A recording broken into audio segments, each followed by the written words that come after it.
It's time for the Daily Stand Up Podcast presented by Agile Dad with your host, Lee Henson. Without any further ado, let's get started. Someone recently asked me about burn down charts and specifically why I don't promote or endorse or recommend burn down charts as a main context for tracking progress on an Agile project.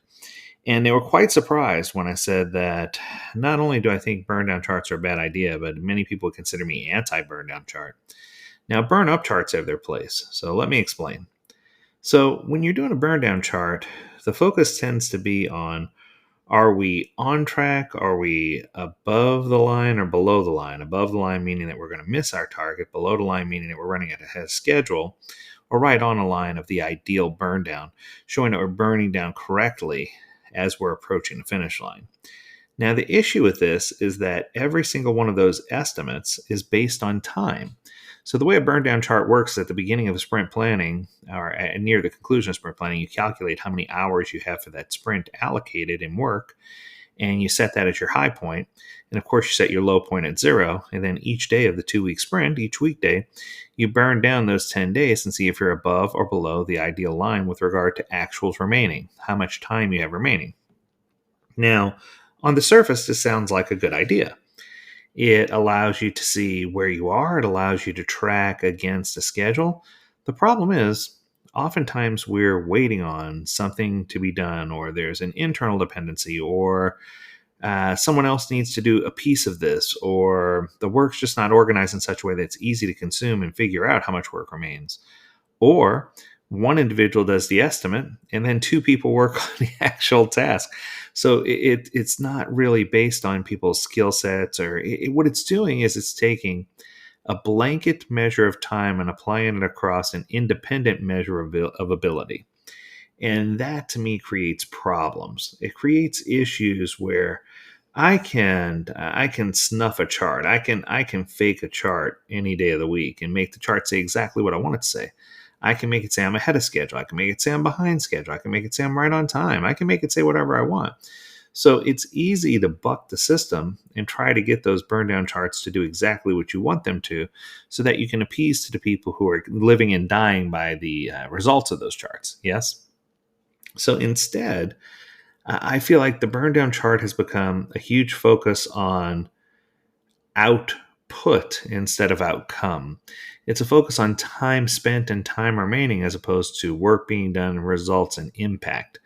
And I feel like we need to regain our focus on behavioral driven design, and we need to start focusing more on impact. And the tool that I use to do that's burn up charts.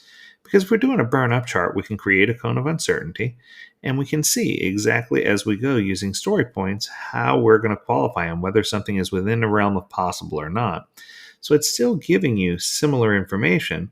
The difference is it's not doing it based on time. The only time-based metric is the date-driven piece, which keeps track of the date that your sprint starts and the date that your sprint ends.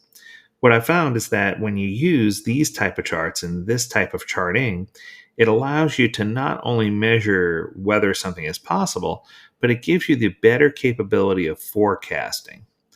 But people come to me and they say, what about the rest of the information? How do I know if the things that are currently in a sprint are actually going to make it? Another report that you'll hear me say I frequently run is something that I affectionately call the red light, green light report. And I had it way before Squid Games did. Nobody gets shot, so don't worry. But on a red light, green light report, you can create an optimum flow based on the team's velocity of which items you feel are going to still successfully make it into your long-term objective. You can put down items that are at risk, break that down by percentage, and anything falls below that line, that's indicative of that item not being able to make it into that stated release.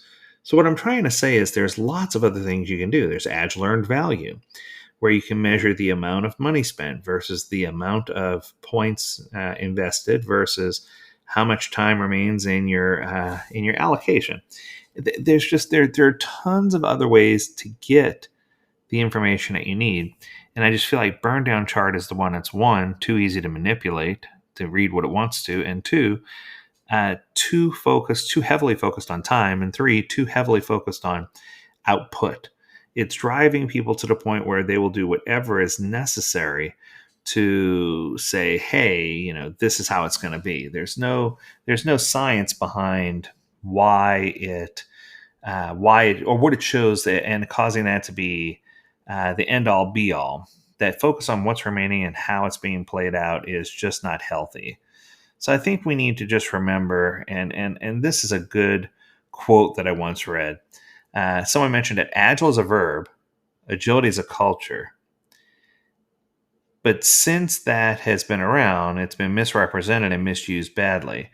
There are just a handful of people who really get this. People want to say they are agile, but then demand perfect estimates. And, in my mind, that's the perfect oxymoron, right? It sounds funny on the surface when you think about it, but you don't ever want to ask somebody who is highly technical how long something's going to take, because it just causes them to think for a long time. And to be honest, it causes them to be inefficient and it causes your project to roll off schedule. There, I said it.